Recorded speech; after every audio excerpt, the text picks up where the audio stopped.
मेरे प्यारे भाइयों बहनों, सदी का 1/4 हिस्सा बीत चुका है और अगला 1/4 हमारे लिए अत्यंत महत्वपूर्ण है। अब हम रुक नहीं सकते हैं, हमारी गति नहीं रुक सकती है, हमारी दिशा तय हो चुकी है, हमें प्राप्त करके रहना है और इसके लिए हमें अपना वर्क कल्चर बदलना होगा। हमारे वर्क कल्चर को बदलते हुए हमें हमारी सोच को भी बदलना होगा, हमें हमारे काम की गति को भी बदलना होगा।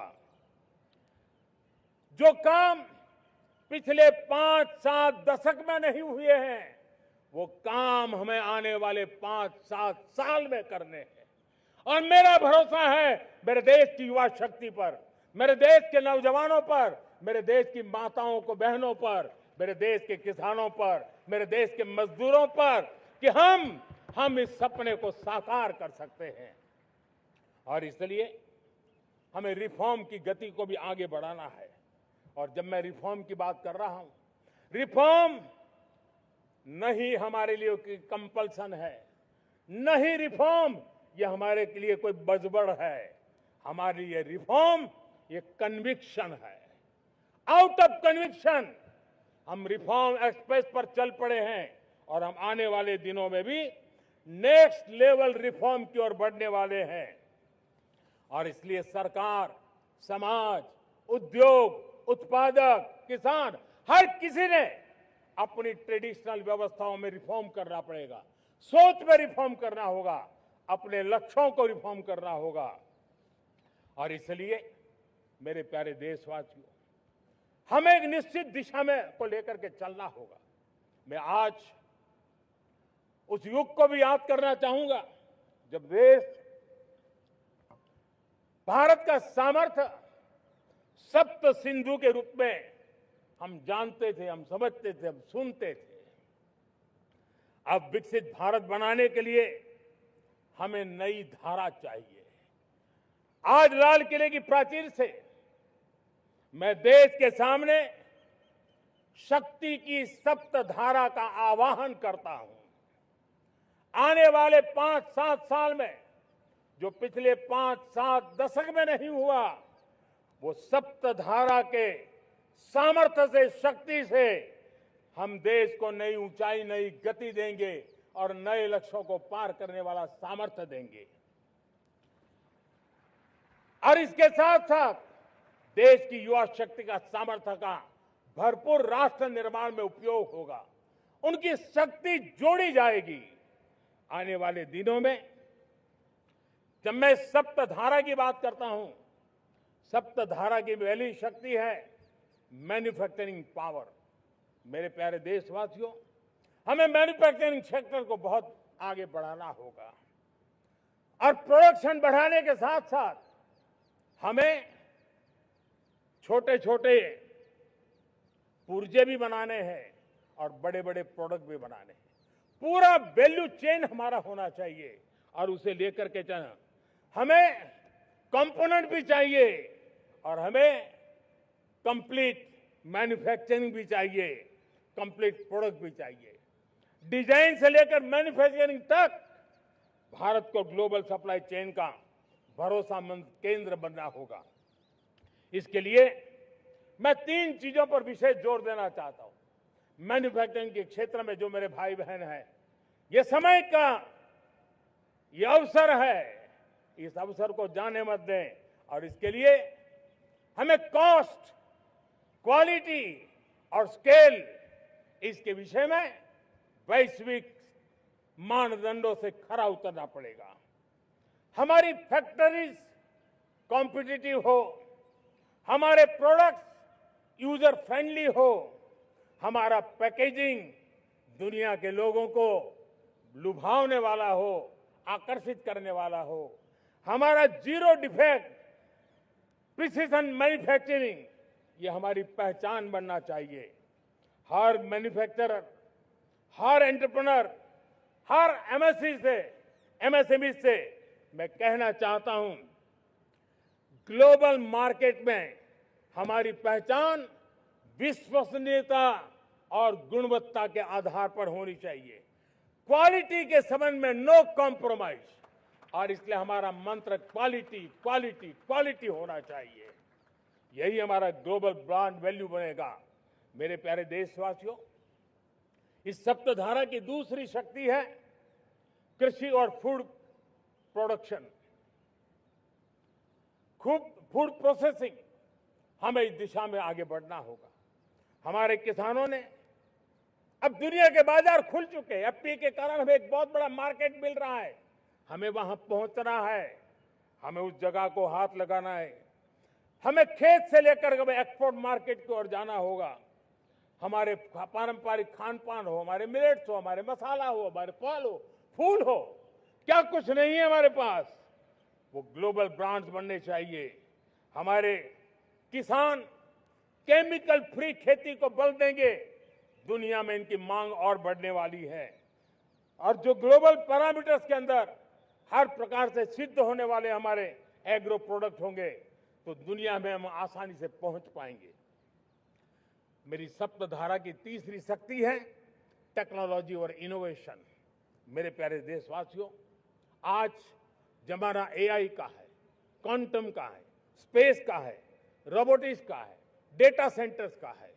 पूरी तरह एक नया क्षेत्र खुल चुका है, और इमर्जिंग टेक्नोलॉजी ये भी हर पल हमें चुनौती दे रही है। और इसलिए देश को दुनिया के लिए मार्केट नहीं बना देना, हमें इनोवेशन का हब बनना है।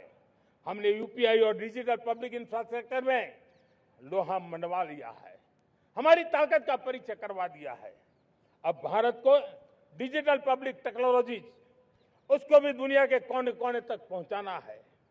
भारत को नेक्स्ट जनरेशन कम्युनिकेशन टेक्नोलॉजी में लीड करना है।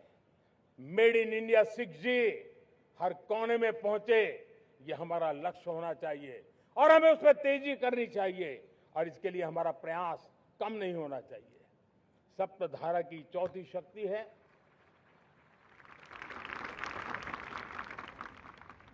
गति शक्ति।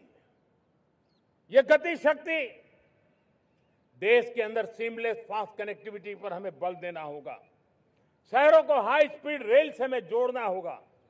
मॉडर्न हाईवे चाहिए, इनलैंड वाटरवेज चाहिए, एयरपोर्ट चाहिए, मल्टी मॉडल लॉजिस्टिक की व्यवस्था चाहिए। हमें पोर्ट्स को सिर्फ सामान उतारना चढ़ाने की जगह नहीं, दुनिया के शिप्स आकर के लंगर हो जाए इतना नहीं, हमें हमारे पोर्ट्स को पोर्ट लेड डेवलपमेंट ग्रोथ की दिशा में हमें आगे बढ़ना होगा। हमारी पांचवी शक्ति है सप्तधारा की, वो है रक्षा शक्ति। और ये रक्षा शक्ति का महत्व हर प्रकार से है। मेरे प्यारे देशवासियों, डिफेंस में आत्मनिर्भर होना अब भारत ने अनुभव कर लिया, दुनिया ने अनुभव कर लिया है, इसके बिना कोई चारा नहीं है। विश्व जब अपनी अपनी ही सोच रहा है, तब भारत विश्व के लिए बाजार बन करके नहीं रह सकता है। हमें डिफेंस के क्षेत्र में आत्मनिर्भर होना होगा। Next generation defence technology develop करके हमें ग्लोबल सप्लायर बनने की दिशा में हमें लक्ष्य लेकर के चलना है।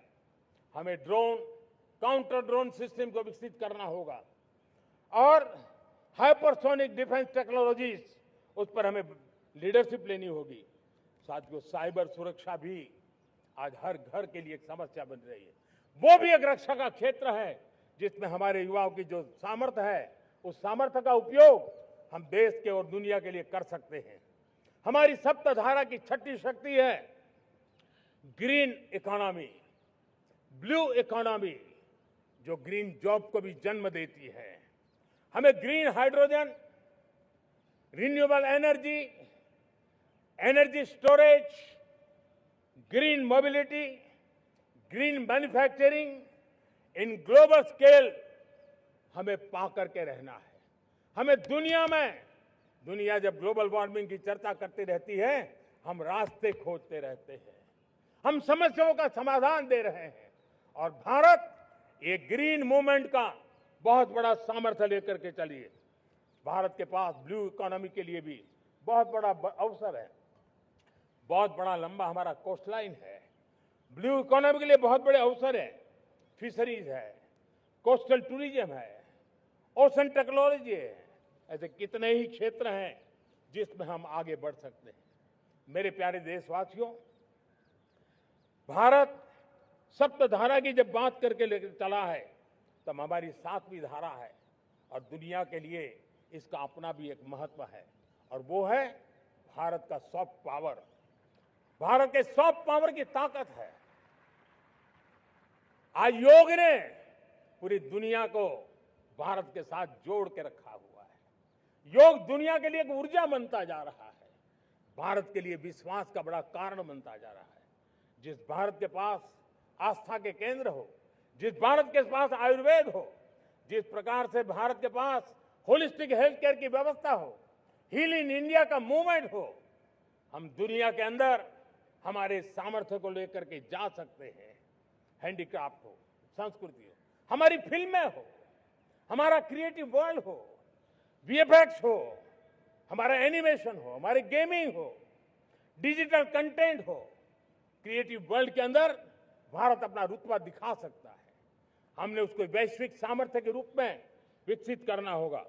आज भारत ने वेव समिट को एक बहुत बड़ी ताकत दी है। दुनिया धीरे धीरे भारत का ये जो world audio visual and entertainment summit है उसकी राह देखता रहता है और वो भारत के सॉफ्ट पावर को, भारत के क्रिएटिव दुनिया को परिचित करेगा।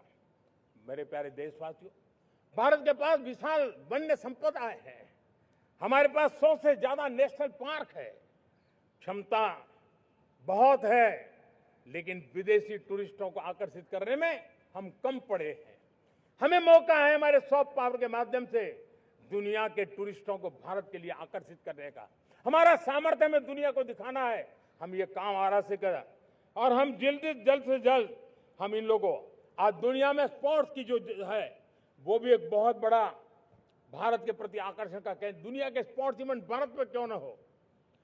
कॉन्स्टेंट इकोनॉमी बहुत बढ़ रही है, देश के नौजवानों का आकर्षण है। विश्व का हर कोई कलाकार चाहता है कभी न कभी भारत की धरती पर अपना कॉन्सर्ट करे। ये एक बहुत बड़ा अवसर है, हमें इसको मोबिलाइज करने के लिए व्यवस्थाएं खड़ी करनी होगी। साथियों, सप्तधारा की इन 7 शक्तियां उद्देश्य सिर्फ एक सेक्टर में प्रगति करने का नहीं है।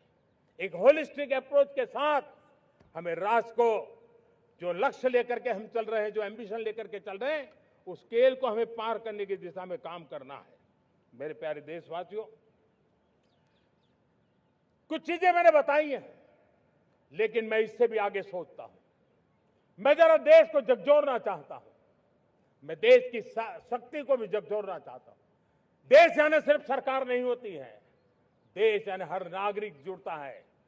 क्या हम सोच नहीं सकते कि फॉर्च्यून 500 की चर्चा तो बहुत सुनते हैं, आने वाले एक दशक में इन फॉर्च्यून 500 में 50 कंपनियां भारत की क्यों न हो, ये लक्ष्य हमारा क्यों न होना चाहिए।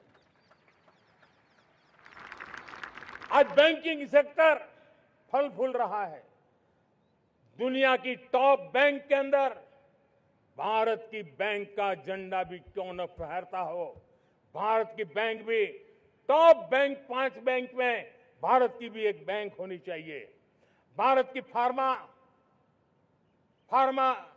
की दिशा में हमने बहुत काम किया है, लेकिन समय की मांग है कि दुनिया की 5 बड़ी फार्मा कंपनियों में भारत की भी 1-2 फार्मा कंपनियों का नाम गूंजना चाहिए।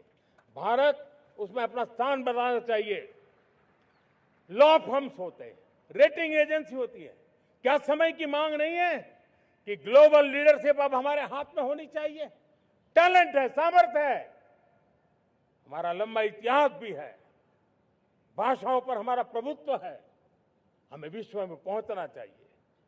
हमारी कोई कंसल्टिंग फर्म, अकाउंटिंग फर्म दुनिया के टॉप फर्म्स के अंदर क्यों नहीं होनी चाहिए? भारत की टेक्नोलॉजी कंपनियां दुनिया के अंदर सिरमौर हो, यह हमारा लक्ष्य होना चाहिए। हमारे ऐसे ब्रांड हो जिससे दुनिया आकर्षित होती हो, हमारे ब्रांड हमारे देश की पहचान हो और विश्व के लिए एक डेस्टिनेशन बन जाए। उस दिशा में हमें काम करना है और इसके लिए मैं राज्य सरकारों को कहना चाहता हूं, मैं स्थानिक स्वराज की संस्थाओं को कहना चाहता हूं, भारत सरकार का भी यह दायित्व है कि हमें हमारे रिफॉर्म की गति बढ़ानी होगी। हमें 2047 के लक्ष्य के अनुरूप हमारी व्यवस्थाओं को विकसित करना होगा। हमें बीते हुए काल के नीति नियमों से नहीं चल सकते, हमें आने वाले सपनों के हिसाब से नीति नियमों को गढ़ना होगा। और इसको अगर हम करेंगे तो मुझे पूरा विश्वास है और मैं देशवासियों को भरोसा देता हूं, इसी रास्ते